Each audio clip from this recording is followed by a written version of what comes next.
ಕನ್ನಡಿಗರ ವಿಚಾರದಲ್ಲಿ ರಾಜ್ಯ ಸರ್ಕಾರ ಬೇಜವಾಬ್ದಾರಿ ತೋರಿಸ್ತಾ ಇದೆಯಾ? ಕನ್ನಡಿಗರ ಪರ ನಿರ್ಧಾರವನ್ನ ಕೈಗೊಂಡು ಆಮೇಲೆ ಯೂಟರ್ನ್ ಹೊಡಿತಾ ಇರೋದು ಯಾಕೆ?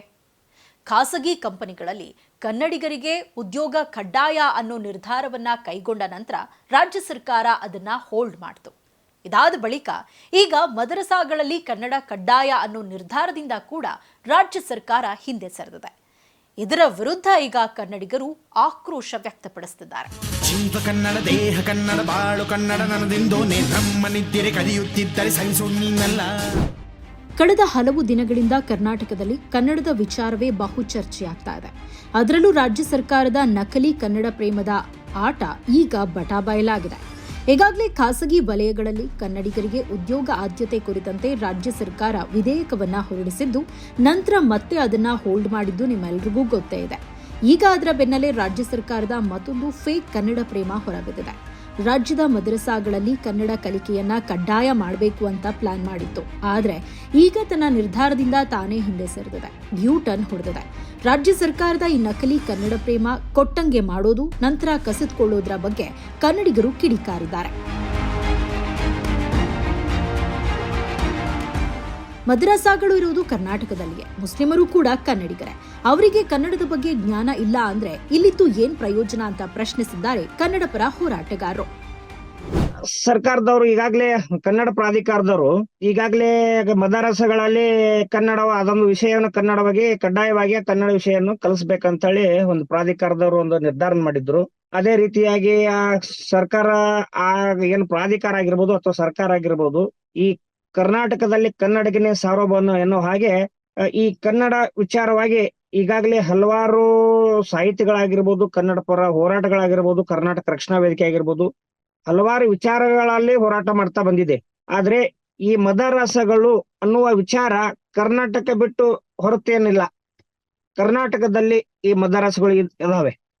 ಈ ಕರ್ನಾಟಕದಲ್ಲಿ ಈ ಮದರಸಗಳು ಇದ್ದ ಹಾಗೆ ಅದಾವಲ್ಲ, ಈ ಮದರಸಗಳಲ್ಲಿ ಕನ್ನಡ ಅನ್ನೋದು ಒಂದು ಕಡ್ಡಾಯ. ಯಾಕೆ ಅಂದ್ರೆ ಈ ಕರ್ನಾಟಕದಲ್ಲಿ ಬೇರೆ ರಾಜ್ಯಕ್ಕೆ ಹೋದ್ರೆ, ಆಂಧ್ರದಲ್ಲಿ ಹೋದ್ರೆ ತೆಲುಗುದಲ್ಲಿ ಅಲ್ಲಿ ಕಡ್ಡಾಯ ತೆಲುಗು ಇದೆ. ತಮಿಳುನಾಡಕ್ಕೆ ಹೋದ್ರೆ ತಮಿಳು ಕಡ್ಡಾಯ ಇದೆ. ಅದೇ ನಮ್ಮ ಪಕ್ಕದ ರಾಜ್ಯ ಮಹಾರಾಷ್ಟ್ರಕ್ಕೆ ಹೋದ್ರೆ ಮಹಾರಾಷ್ಟ್ರದಲ್ಲಿ ಮರಾಠಿ ಕಡ್ಡಾಯ ಇದೆ. ಅದೇ ರೀತಿ ಕರ್ನಾಟಕದಲ್ಲಿ ಕನ್ನಡ ಯಾಕೆ ಕಡ್ಡಾಯ ಆಗಬಾರ್ದು? ಮದರಸಗಳಲ್ಲಿ ಅವರು ಮದರಸ ಅಲ್ಪಸಂಖ್ಯಾತರು ಮುಸ್ಲಿಮರು, ಅವರು ಕೂಡ ಕನ್ನಡಿಗರಲ್ಲ, ಅವರು ಕನ್ನಡಿಗರು. ಆ ಕನ್ನಡ ವಿಚಾರವನ್ನು ಅವರು ಕೂಡ ಕಲಿಬೇಕು. ಈ ಕನ್ನಡ ಜ್ಞಾನ, ಯಾಕಂದ್ರೆ ಕನ್ನಡದ ಬಗ್ಗೆ ಜ್ಞಾನ ಇರಲಿಲ್ಲ, ಕನ್ನಡದ ಬಗ್ಗೆ ವಿಚಾರವಾಗಿ ಅವ್ರ ವಿಷಯ, ಈ ಕನ್ನಡ ಭಾಷೆ ಬಗ್ಗೆ ಅವ್ರಿಗೆ ಪ್ರಜ್ಞೆ ಇರಲಿಲ್ಲ ಅಂದ್ರೆ ಮತ್ತೆ ಕರ್ನಾಟಕದಲ್ಲಿ ಇದ್ದು ಏನ್ ಪ್ರಯೋಜನ? ಕರ್ನಾಟಕದಲ್ಲಿರೋರೆಲ್ಲರೂ ಕನ್ನಡಿಗರೇ. ಜಾತಿ ಧರ್ಮದ ಆಧಾರದಲ್ಲಿ ಯಾರನ್ನೂ ಪ್ರತ್ಯೇಕಿಸಬಾರದು. ಎಲ್ಲರೂ ಕನ್ನಡವನ್ನ ಕಲಿಯೋದಕ್ಕೆ ಸರ್ಕಾರ ಅವಕಾಶ ಮಾಡಿಕೊಡ್ಬೇಕು ಅನ್ನೋ ಆಗ್ರಹವು ಕೇಳಿ ಬಂದಿದೆ.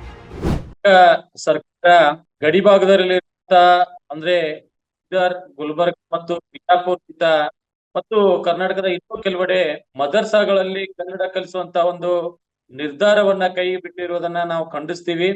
ಯಾಕೆಂತಂದ್ರೆ ಕರ್ನಾಟಕದಲ್ಲಿ ಇರೋರು ಎಲ್ರು ಕೂಡ ಕನ್ನಡಿಗರು ಅಂತೇಳಿ ನಮ್ಮ ಭಾವನೆ. ಅಲ್ಲಿ ಜಾತಿ ಭೇದ ಪಂಥ ಧರ್ಮ ಯಾವ್ದು ಲೆಕ್ಕಕ್ಕೆ ಬರಬಾರ್ದು. ಪ್ರತಿಯೊಬ್ಬ ಕರ್ನಾಟಕದಲ್ಲಿರುವಂತ ವಾಸಿಸುವಂತ ಪ್ರತಿಯೊಬ್ರು ಕೂಡ ಕನ್ನಡವನ್ನ ಕಲೀಲಿಕ್ಕೆ ಸರ್ಕಾರ ಆಸ್ಪದ ಮಾಡಿಕೊಡ್ಬೇಕು.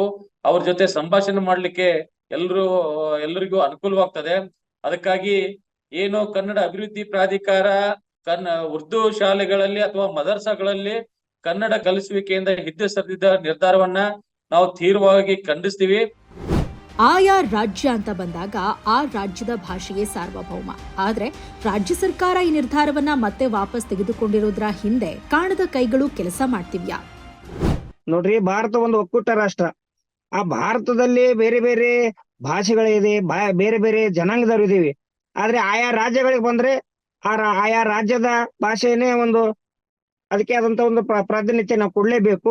ಹೀಗಾಗಿ ನಾವು ಕನ್ನಡ ಈ ಕಡ್ಡಾಯವಾಗಿ ಮದರಸಗಳಲ್ಲಿ ಕನ್ನಡವನ್ನು ಕಡ್ಡಾಯವಾಗಿ ಆ ಮದರಸ ಇರ್ತಕ್ಕಂತ ವಕ್ ಬೋರ್ಡ್ ಆಗಿರ್ಬೋದು, ಆ ವಕ್ ಬೋರ್ಡ್ ಅವ್ರಿಗೆ ಏನಾದ್ರು ಒಂದು ಮಾರ್ಗದರ್ಶನ ನೀಡ್ಬೇಕು. ವಕ್ ಬೋರ್ಡ್ ಇಲ್ಲಪ್ಪ, ನಮ್ಮ ಕರ್ನಾಟಕದಲ್ಲಿ ಒಂದು ಕನ್ನಡಕ್ಕೆ ಒಂದು ಮಾನ್ಯತೆ ಕೊಡ್ಲೇಬೇಕಾಗಿದೆ. ಕನ್ನಡ ಈ ಒಂದು ವಿಚಾರ, ಒಂದು ವಿಷಯನೂ ನೀವು ಕನ್ನಡವಾಗಿ ಕನ್ನಡನ ಕಲಿಯಲೇಬೇಕು.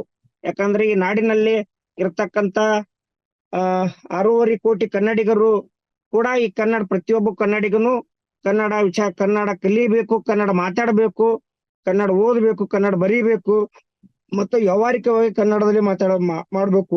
ಅವ್ರ ಇನ್ನೊಂದು ಭಾಷೆ ಉರ್ದು ಇದೆ, ಉರ್ದು ಮಾತಾಡ್ಲಿ ಪರವಾಗಿಲ್ಲ, ಅವ್ರು ಉರ್ದು ಇರ್ಲಿ.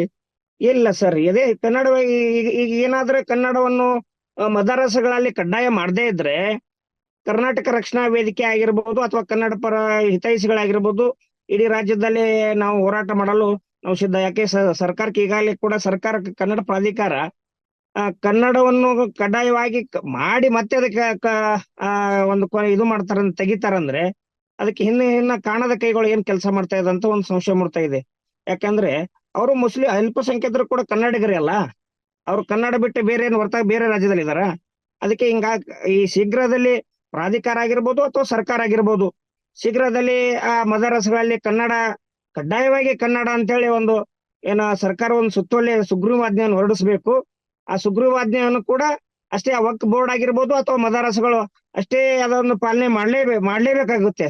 ಯಾಕಂದ್ರೆ ಆ ಸರ್ಕಾರ ಸುಗ್ರೀವಾಜ್ಞೆ ಹೊರಡಿಸೋ ತಕ್ಷಣ ಅದು ಸರ್ಕಾರದ ಆದೇಶಗಳು ನಾವೆಲ್ಲರೂ ಪಾಲನೆ ಮಾಡ್ಲೇಬೇಕಾಗ್ತದೆ.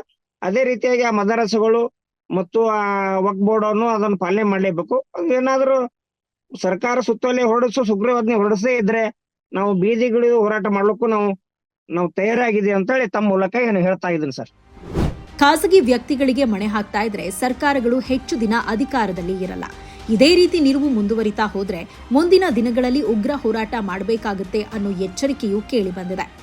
ಖಾಸಗಿ ನೀವು ವ್ಯಕ್ತಿಗಳಿಗೆ ಮನೆ ಹಾಕ್ತಾ ಹೋದ್ರೆ ಸರ್ಕಾರಗಳು ಹೆಚ್ಚು ದಿನ ಬಾಳಿಕೆ ಬರೋದಿಲ್ಲ.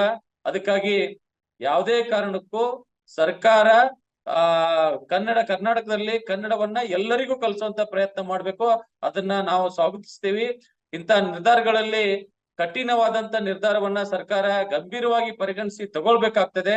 ಇಲ್ಲ ಅಂತಂದ್ರೆ ಕನ್ನಡಿಗರು ಕರ್ನಾಟಕ ರಕ್ಷಣಾ ವೇದಿಕೆ ಮುಂದಿನ ದಿನಗಳಲ್ಲಿ ಉಗ್ರವಾದ ಹೋರಾಟಕ್ಕೆ ಸಜ್ಜಾಗ್ತದೆ. ಎಲ್ಲ ಕನ್ನಡಿಗರು ಕೂಡ ಇದಕ್ಕೆ ಕೈ ಜೋಡಿಸಿ ಬೀದಿಗಿಳಿದು ಹೋರಾಟ ಮಾಡುವಂತ ಒಂದು ಕೆಲಸ ಆಗ್ಬೇಕಾಗ್ತದೆ. ಅದನ್ನ ಸರ್ಕಾರ ಗಮನದಲ್ಲಿ ಇಟ್ಕೊಂಡು ಎಚ್ಚರಿಕೆ ಹೆಜ್ಜೆಯನ್ನು ಇಡ್ಬೇಕಂತ ನಾವು ಹೇಳ್ತೀವಿ. ಹಾಗೆಯೇ ಖಾಸಗಿ ಕಂಪನಿಗಳಲ್ಲಿ ಕನ್ನಡಿಗರಿಗೆ ಉದ್ಯೋಗ ಮೀಸಲಾತಿ ವಿಧೇಯಕ ಹೋಲ್ಡ್ ಮಾಡಿದ್ರ ಬಗ್ಗೆಯೂ ವಿರೋಧ ವ್ಯಕ್ತವಾಗಿದೆ. ರಾಜ್ಯ ಸರ್ಕಾರದಿಂದ ಕನ್ನಡಿಗರಿಗೆ ಅನ್ಯಾಯ ಆಗ್ತಾ ಇದೆ ಅನ್ನೋದು ಹಲವರ ಆರೋಪ. ಈ ಮೊನ್ನೆ ಕೂಡ ಇವತ್ತು ಕನ್ನಡಿಗರಿಗೆ ಉದ್ಯೋಗ ಕೊಡ್ತೇವತ್ತಂದು ತಾರಮನಕ್ಕೆ ಇಟ್ಟಂತ ಈ ಸರ್ಕಾರ ನೀಚಗಡಿ ಕೆಲಸ ಮಾಡ್ತಕ್ಕಂಥದ್ದು. ಇದಕ್ಕೆ ನಮ್ಮ ಬೇಸರ. 7-6 ಕೋಟಿ ಕನ್ನಡಿಗರಿಗೆ ಇವತ್ತು ಅನ್ಯಾಯ ಮಾಡ್ತಕ್ಕಂತ ಸರ್ಕಾರ ಅಂತ ನಂಗೆ ಅನಿಸ್ತಾ ಇದೆ. ಈ ಸರ್ಕಾರ ಹಿಂದ್ ಕೂಡ ನಾವು ಸುಮಾರು ಸಾರಿ ಹಿಂದಿನ ಸರ್ಕಾರ ಬಿಜೆಪಿ ಆಗಿರ್ಬೋದು, ಕಾಂಗ್ರೆಸ್ ಆಗಿರ್ಬೋದು, ಆ ಸರ್ಕಾರ ಇದ್ದಾಗ ನಾವು ಧ್ವನಿ ಎತ್ತಕ್ಕಂತ ಕನ್ನಡ ಪರ ಸಂಘಟನೆಗಳು ಸುಮಾರು ಸಂಘಟನೆಗಳಲ್ಲಿ ಇವತ್ತಿನ ದಿನ ಧ್ವನಿ ಎತ್ತಕ್ಕಂತ ಕೆಲಸ ಮಾಡಿದ್ದೀವಿ. ಅವ್ರ ಗಮನಕ್ಕೂ ಕೂಡ ತಂದಿದ್ದೀವಿ. ಮೊದಲೇ ಇಲ್ಲಿ ಕನ್ನಡಿಗರಿಗೆ ಉದ್ಯೋಗ ಕೊಡಬೇಕು, ಕನ್ನಡಿಗರ ಮಕ್ಕಳನ್ನ ಇವತ್ತು ಶಾಲೆಗಳನ್ನ ಉಳಿಸಕ್ಕಂತ ಕೆಲಸ ಆಗ್ಬೇಕು ಅಂತ ನಾವು ಇವತ್ತು ಪ್ರತಿ ಸಾರಿ ನಾವು ಸರ್ಕಾರಕ್ಕೆ ಮನವಿ ಮಾಡ್ಕೊಂಡಿದ್ದೀವಿ. ಆದ್ರೂ ಕೂಡ ಸಿದ್ದರಾಮಯ್ಯ ಸರ್ಕಾರ ಮಾನ್ಯ ಇವತ್ತು ನಮ್ಗೆ ಕನ್ನಡಿಗರಿಗೆ ಏನು ಉದ್ಯೋಗ ಮೀಸಲಾತಿ ನೀಡ್ತಕ್ಕಂತ ಅಂತ ಹೇಳಿ ಮತ್ತೆ ಇವತ್ತು ತಾರಮಾನಕ ಇಟ್ಟಿದಾರಲ್ಲ, ಅದು ಬೇಸರದ ವಿಷಯ, ನೀಚಗಿಡಿ ಕೆಲಸ, ಇವತ್ತು ಮನೆ ಹಾಳತನ ಕೆಲಸ ಅಂತ ನಾನು ಇವತ್ತು ನಿಮ್ಮ ಮುಂದೆ ಇವತ್ತು ಹೇಳಕ್ ಇಚ್ಛಪಡ್ತೀನಿ ಸರ್. ನಾನು ರಾಜ್ಯ ಸರ್ಕಾರ ಒಂದಾದರ ಮೇಲೊಂದರಂತೆ ಕನ್ನಡ ಭಾಷೆ ವಿಚಾರದಲ್ಲಿ ಕನ್ನಡಿಗರ ವಿಚಾರದಲ್ಲಿ ತಾರತಮ್ಯ ಮಾಡ್ತಾನೆ ಬಂದಿದೆ. ಈ ಕಡೆ ಕೊಟ್ಟ ಹಾಗೆ ಮಾಡಿ ಆ ಕಡೆ ಕಸಿದುಕೊಳ್ತಿದೆ. ಈ ಮೂಲಕ ಕನ್ನಡಿಗರ ಸ್ವಾಭಿಮಾನಕ್ಕೆ ಧಕ್ಕೆ ತರ್ತಾ ಇದೆ ಅಂತ ಜನ ಆಕ್ರೋಶ ವ್ಯಕ್ತಪಡಿಸುತ್ತಿದ್ದಾರೆ. ಕರ್ನಾಟಕದಲ್ಲಿ ಕನ್ನಡಿಗನೇ ಸಾರ್ವಭೌಮ ಅನ್ನೋ ಮಾತು ಕೇವಲ ಮಾತಿಗಷ್ಟೇ ಸೀಮಿತವಾಯ್ತಾ? ಈ ಮೂಲಕ ರಾಜ್ಯ ಸರ್ಕಾರದ ಕನ್ನಡ ಪ್ರೇಮ ಡೋಂಗಿತನದ್ದು ಅನ್ನೋದು ಗೊತ್ತಾಗ್ತಾ ಇದೆ. ಈ ಕನ್ನಡ ಪ್ರೇಮ ಮೂಲಭೂತವಾದಕ್ಕೆ ಶರಣಾಗಿದೆ ಅನ್ನೋ ಅಂಶವೂ ಬಯಲಾಗಿದೆ.